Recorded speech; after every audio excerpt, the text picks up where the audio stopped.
Students and welcome to the RV classes study. मैं Shweta ma'am आपके सामने एक नए लेसन के साथ आई हूँ जिसका नाम है प्राकृतिक वनस्पति एवं वन्यजीव, जिसको इंग्लिश में कहते हैं natural vegetation and wild life. इसके बारे में हम लोग पढ़ेंगे आज हमारे क्लास का टॉपिक है प्राकृतिक वनस्पति एवं वन्यजीव। इसमें हम लोग क्या पढ़ेंगे, तो इसमें हम लोग जानेंगे प्राकृतिक वनस्पतियों के बारे में, प्राकृतिक वनस्पतियों को श्रेणियों के बारे में। आखिर प्राकृतिक वनस्पतियों को किन किन श्रेणियों में विभाजित किया गया है, वन के बारे में, घास प्रदेश के बारे में, कांटेदार झाड़ियों के बारे में। वन के बारे में जानेंगे कि कितने तरह के वन होते हैं, कहाँ कहाँ वन पाए जाते हैं।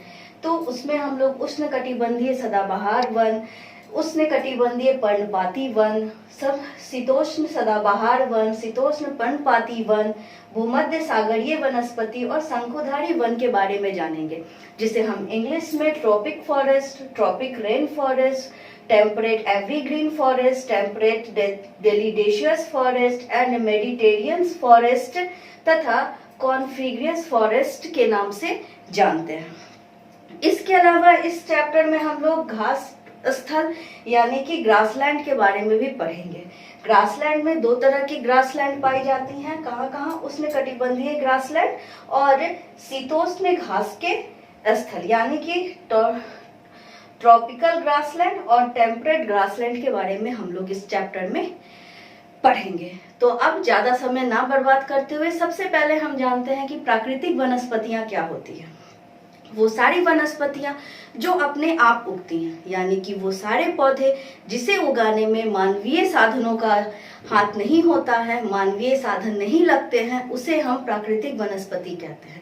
जो स्वतः पनपती हैं, अपने आप से पनपती हैं, जिसे हम लोग नहीं उगाते हैं, उसे ही प्राकृतिक वनस्पतियां कहते हैं। प्राकृतिक वनस्पतियां उगने के क्रम में बहुत से सारे तत्व उसको प्रभावित करते हैं।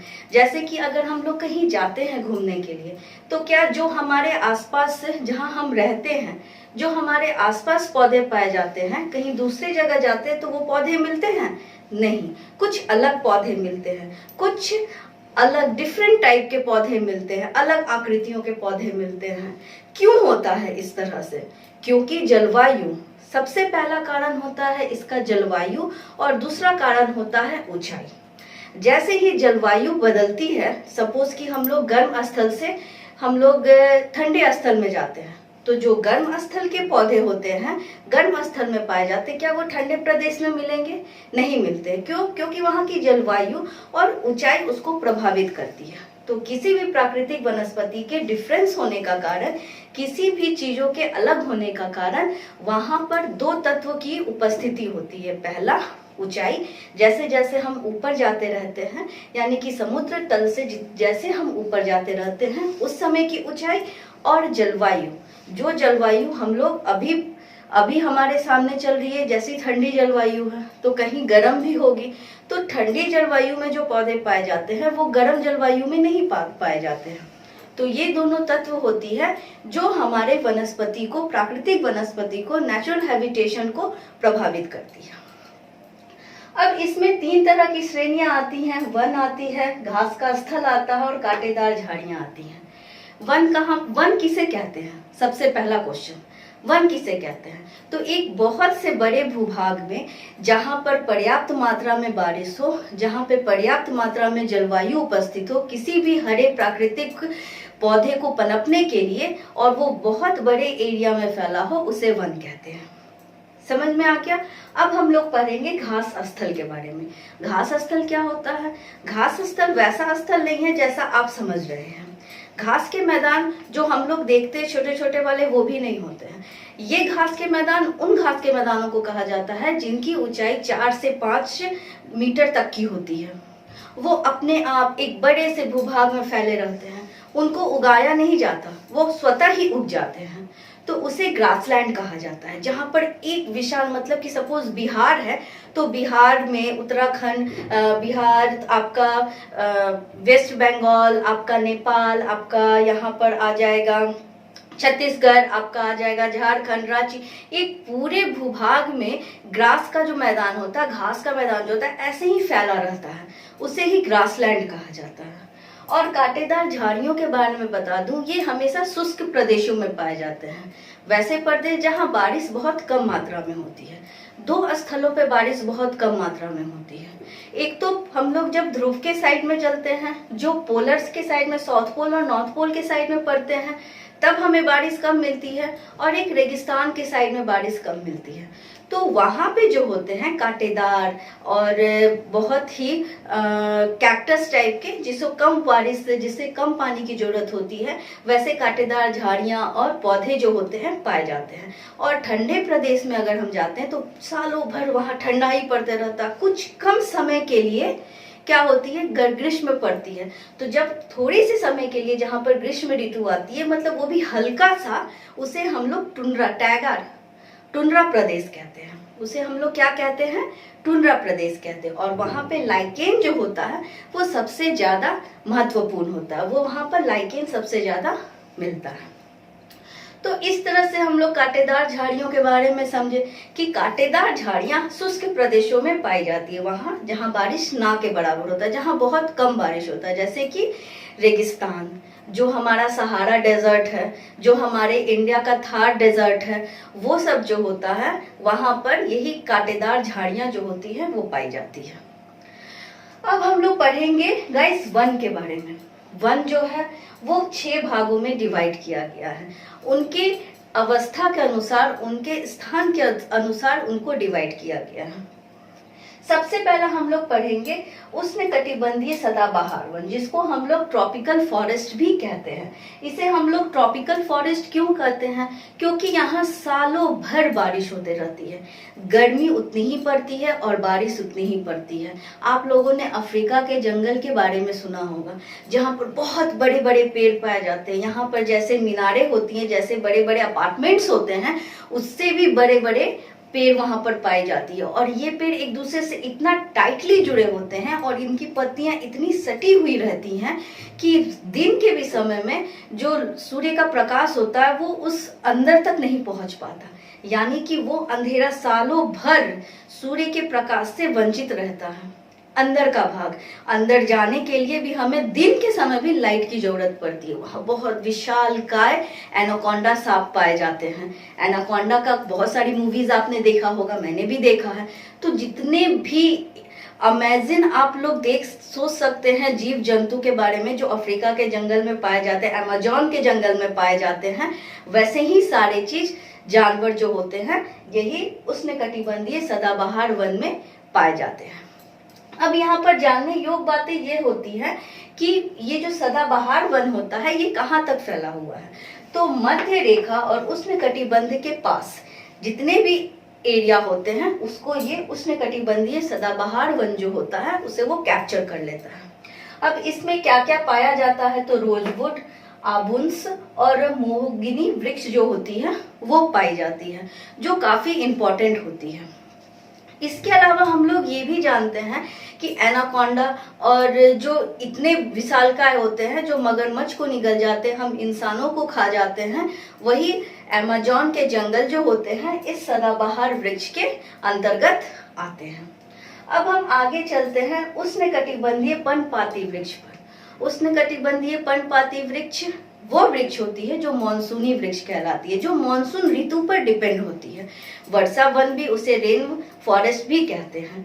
जब वर्षा ऋतु आती है तो उसमें ये रेन फॉरेस्ट जो होती है खूब हरी भरी हो जाती है, और जैसे ही ग्रीष्म ऋतु आती है, शुष्क ऋतु आती है, तो पानी के संचरण को रोकने के लिए, मतलब कि अपने अंदर पानी को एडजस्ट करने के लिए ये क्या करती हैं, अपनी पत्तियों को झड़ा देती हैं, झड़ जाती हैं इनकी पत्तियां। तो ये जो होती है उष्णकटिबंधीय पर्णपाती वन जो होता है वो कहलाते हैं, जिसको हम लोग ट्रॉपिकल रेन फॉरेस्ट कहते हैं। और ये भारत, उत्तर ऑस्ट्रेलिया और मध्य अमेरिका के भागों में पाया जाता है।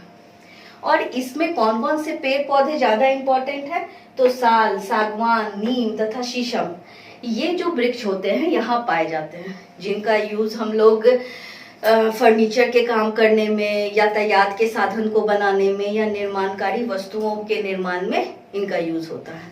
यहाँ विभिन्न प्रकार के जानवर पाए जाते हैं, जैसे जानवर मतलब विविधता यहाँ पर पाई जाती है। बंदर, चील, आपको शेर, बाघ, हाथी, जो भी जानवर आप वाइल्ड एनिमल, आप बर्ड्स आप देख सकते हो, कल्पना कर सकते हो, ये सारे वन्य जीव जो है यहाँ पर पाए जाते हैं। अब हम बात करते हैं थर्ड नंबर के वन के बारे में, यानी कि शीतोष्ण सदाबहार वन। शीतोष्ण सदाबहार वन को इसको टेम्पर्ड एवरग्रीन फॉरेस्ट कहते हैं। मतलब कि एवरग्रीन फॉरेस्ट कहने का मतलब है कि ये सालों भर हरी भरी रहती हैं, इनकी पत्तियां नहीं झड़ती हैं और ना ही ये यहाँ पर कभी पतझड़ ऋतु आती है। यानी कि इस जो प्रदेश की पौधे होते हैं वो सालों भर हरे भरे रहते हैं। अब ये प्रदेश पाया कहाँ जाता है? तो मध्य अक्षांश के तटीय भागों में। जितने भी मध्य अक्षांश में तटीय भाग होते हैं, यानी कि कोई भी महाद्वीप के पूर्वी तटीय भागों में ये जो होती है शीतोष्ण सदाबहार वन ज्यादातर हमें पाई जाती है, मिलती है। अब ये फेमस किस लिए है? तो ये बाज, चीड़ और यूकेलिप्टस जैसे पौधों के लिए फेमस होती हैं। वहाँ के पेड़, ये जो पेड़ होते हैं वहां पर पाए जाते हैं, इसलिए ये सदाबहार वन जो है, एवरग्रीन फॉरेस्ट जो है, वो फेमस होती है। अब इसके बाद हम लोग शीतोष्ण पर्णपाती वन यानी कि टेम्पर्ड डेसिडुअस फॉरेस्ट पर आते हैं। अब शीतोष्ण पर्णपाती वन का मतलब क्या होता है? वही शीतोष्ण मतलब शीत वाली, और पर्णपाती जैसा मैंने आपको पहले बताया था कि जो मौसम पर डिपेंड रहती है, यानी कि शीतोष्ण शीत कटिबंध में पाई जाने वाली वैसी वने, वैसी फॉरेस्ट जो वर्षा के ऋतु पर, वर्षा पर डिपेंड रहती है, उसे शीतोष्ण पर्णपाती वन कहा जाता है। ये आपका पाया जाता है नॉर्थ ईस्ट अमेरिका, चाइना में और चिली, फिनलैंड, इन सारे प्रदेशों में ये पाई जाती है। यहाँ में कौन कौन से वृक्ष पाए जाते हैं? तो बाज, एस, बीज, ये सारे वृक्ष जो होती है यहाँ पर पाई जाती है। इसके अलावा ये स्थल जो है फीजेट और मोनान पक्षियों के लिए भी काफी फेमस जगह है। यहाँ पर ये जो है वन्य जीव आपको देखने के लिए मिलेंगे। इसके बाद हम चलते हैं भूमध्य सागरीय वनस्पति में। भूमध्य सागरीय वनस्पति यानी कि हमारा भूमध्य रेखा के पार में जाने पास जो भी स्थल पड़ते हैं, यानी कि आपका यूरोप, अफ्रीका, एशिया का जो भी भाग भूमध्य रेखा के सामने में पड़ता है, उस सारे वन प्रदेश को भूमध्य सागरीय वनस्पति यानी कि मेडिटेरियन फॉरेस्ट के नाम से जाना जाता है। ये हमारा संतरा, अंजीरा, जैतून, अंगूर, जितने भी साइट्रिक एसिड वाले अम्ल के जितने भी फल होते हैं, यहाँ पे फलों की खेती ज्यादातर की जाती है। और जीव के मात्रा में अगर वन्य जीव के बारे में बोले तो यहाँ ज्यादा वन जीव नहीं पाए जाते, मतलब कि यहाँ ना के बराबर जो वाइल्ड एनिमल है वो पाए जाते हैं। अब लास्ट है शंकुधारी वन यानी कि कॉनिफेरियस फॉरेस्ट। कॉनिफेरियस फॉरेस्ट, शंकुधारी वन किसे कहते हैं? ये कहाँ पाए जाते हैं? तो शंकुधारी वन जो होता है ये उत्तरी गोलार्ध के उच्च अक्षांशों के साइड में पाए जाते हैं। और ये फेमस क्यों होते हैं?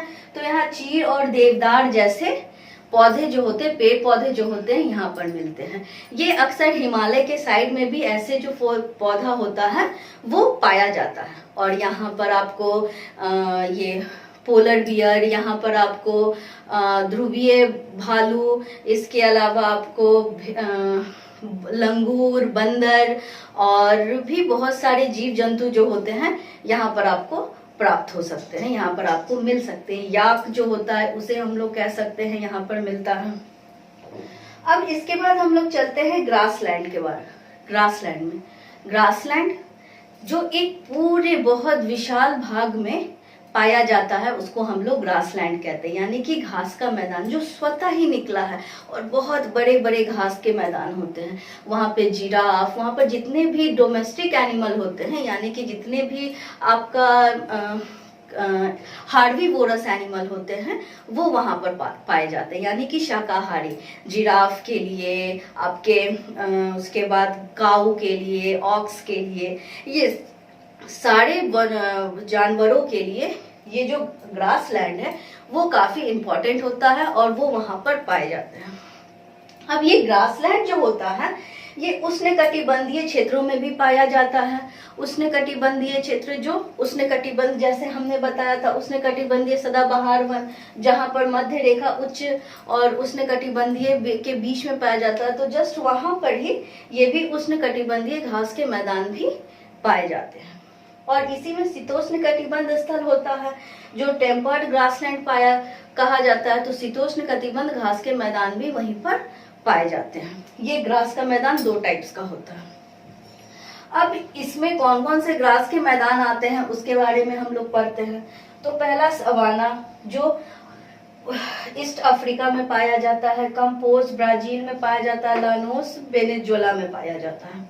इसके अलावा शीतोष्ण ग्रासलैंड के बारे में पढ़े या टेम्पर्ड ग्रासलैंड के बारे में पढ़े तो पैम्पास है अर्जेंटीना में, पियरी है नॉर्थ अमेरिका में, वेल्ड है साउथ अमेरिका में, स्टेपी है मिडिल ईस्ट में और डॉन ऑस्ट्रेलिया में पाया जाता है। इस क्लास में बस इतना ही। मिलते हैं अगले चैप्टर में और अगले क्लास में कुछ नई जानकारियों के साथ। तो गाइस, तब तक मेरे चैनल को सब्सक्राइब कीजिए, मेरे वीडियोस को लाइक कीजिए और बेल आइकन का बेल बजाना ना भूलें। अगर मेरे वीडियोस पसंद आई हो तो उसको प्लीज प्लीज प्लीज शेयर भी कीजिए। तब तक जय हिंद, जय भारत, जय बिहार।